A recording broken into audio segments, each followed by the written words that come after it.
going on, Jerome's? A happy Sunday without football.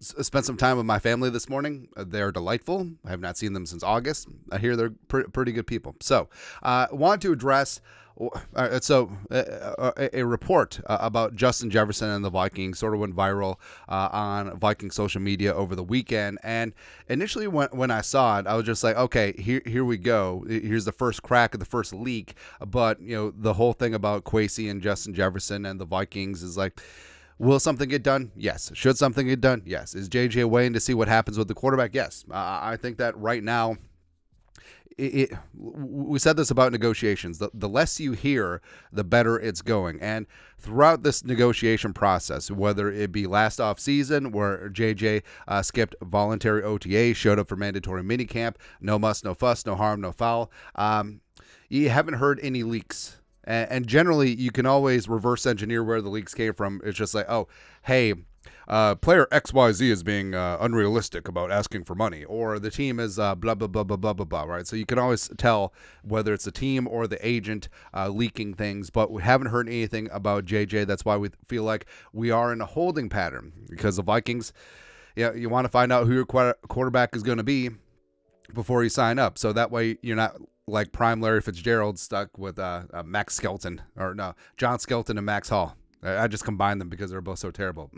But a report sort of went viral over social media. Now, I respect the hustle of all the fan pages and all the aggregators, but you have to take everything with a grain of salt. And anytime we're putting something up there from one of the pages, whether Vikes fan page, all that stuff, where we always go through and vet and find the original source. So this one sort of took off.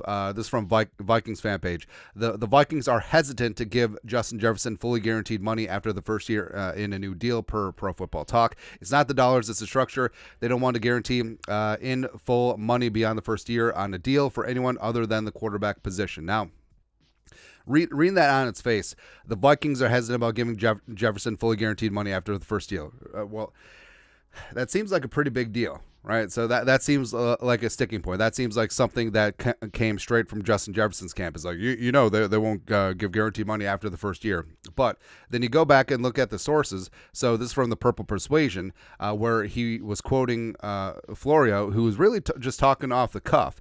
So the quote comes from the back end. The problem continues to be not the dollars, but the structure. The Vikings are one of the few teams that will not fully guarantee beyond the first year of the contract for anyone other than Kirk Cousins. And if you are not going to make the same exception for Jefferson, you are going to have a problem with Justin Jefferson eventually. Now, that wasn't Florio reporting that the Vikings aren't doing that. He just was outlining and talking out loud that, hey, They generally don't do that beyond the quarterback position, which is kind of rare for teams around the league. And then Purple Persuasion picked up on it, and the Vikings fan page sort of ran with it. And it sort of becomes a game of telephone. Again, I respect the hustles of everyone, but when you see something like this, which is kind of a big deal, like if it's being straight up reported that the Vikings aren't going to give JJ any fully guaranteed money past the first year, that's kind of a big deal. That's kind of a monstrous deal. Now, what teams usually do is that, say it's a 4-year extension. They'll guarantee the first year, they'll guarantee the signing bonus, and then usually year 2, sometimes year 3 is an option year where it's becomes fully guaranteed on the third day of the new league year, injury guaranteed until otherwise. Sometimes it's a full salary, sometimes a certain amount. Basically, it gives the team an out, and it's sort of a track phone pay-as-you-go structure. But obviously, with JJ, it certainly is a different situation. But like we said, you have to take everything with a grain of salt this year. And also, official reports sometimes are completely wrong. So, again, this is more like a cautionary tale. It's like, hey, vet things out first before you get emotional, before you tweet things out and you quote tweet and just be like, oh, here we go again, blah, blah, blah. But with JJ, yes, he does deserve to be the highest paid receiver in NFL history. Now, what's really important is looking at the guarantees with these contracts. Yes, we generally talk in terms of average per season, but I mean, some of these contracts are complete toilet paper on the back end, notably Tyreek Hill. So Tyreek Hill, all right, so I know that it says here total guarantee 72.2, but the guarantee at signing was around 52 million and change. Now it does include his 2024 base salary, which is essentially an option year. Like the Dolphins could get out from underneath Tyreek's contract right now if they wanted to, and not pay him his $19.665 million base salary, which becomes fully guaranteed on the third day of the new league year this season. But again, what's interesting is that look at the back end of this contract. So $43 million base salary in 2026, where he's never going to see that money.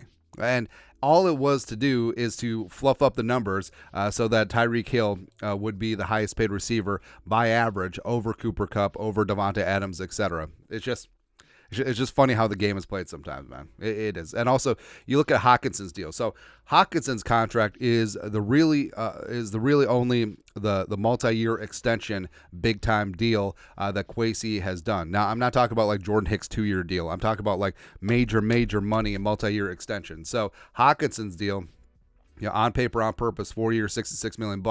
With incentives, it would make him the highest paid tight end in NFL history.